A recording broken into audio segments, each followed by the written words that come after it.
miles an hour, it's more than a football field a second. So just imagine, one end of the end zone running all the way across the field to the other end of the end zone in about 0.7 of a second. That's 200 miles an hour.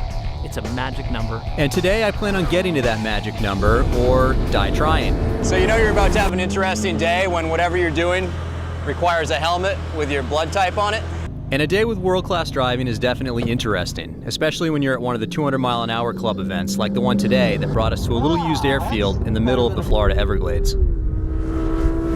So when you're sitting around with your buddies and you're all talking about, hey, what's the fastest you've ever driven? And someone goes, yeah, well, I got up to $140 once on I-95 in the middle of the night. And someone else is like, yeah, I got the old Monte Carlo opened up on I-80, got up to 120 once. And then you just wait till the end now and you say, well, I did 200 once on a supersonic runway in a Ferrari. That's the point of this. It all started with this guy, Jean-Paul Libert, a former Belgian racer whose goal now is to bring the adrenaline of the track to the average person, or at least the average person with a day off and about $5,000 to spend. Obviously, that's a fair chunk of change, but when you look at the cars you're driving, it's probably a fair deal.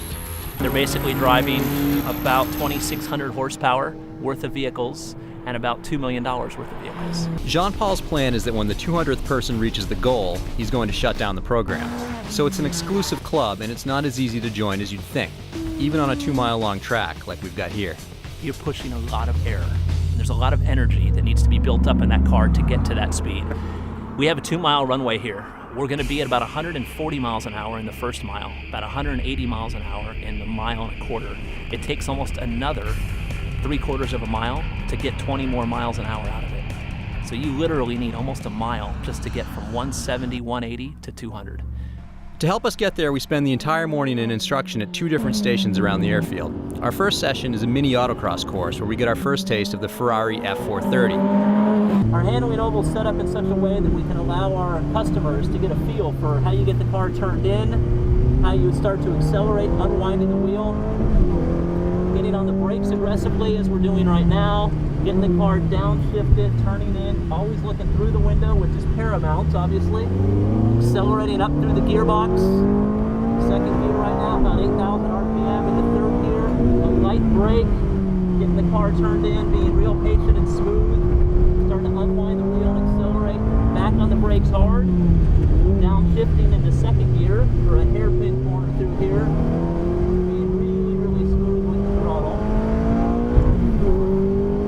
Hard on the brakes, downshifting, looking through the corner.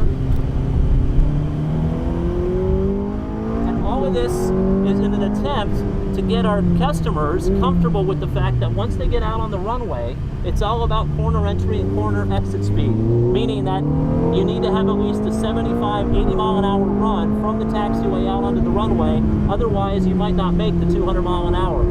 Equally so, when you come off the throttle, you need to make sure that you get the car slowed down and actually have it in such a way where you're no faster than 75 or 80 miles an hour as you come off the runway. So really it's about exit speed and RPM. If you get those two things right, you're going to have a good run and probably make the 200 mile an hour barrier. The next car up, Ferrari's less refined Italian cousin, the Lamborghini Gallardo Superleggera, the lightweight version of the Lamborghini Gallardo. Now, neither of these cars will actually crack the 200 mile an hour barrier, but hey, if someone's going to give you a chance to drive a Gallardo in an F430, why not?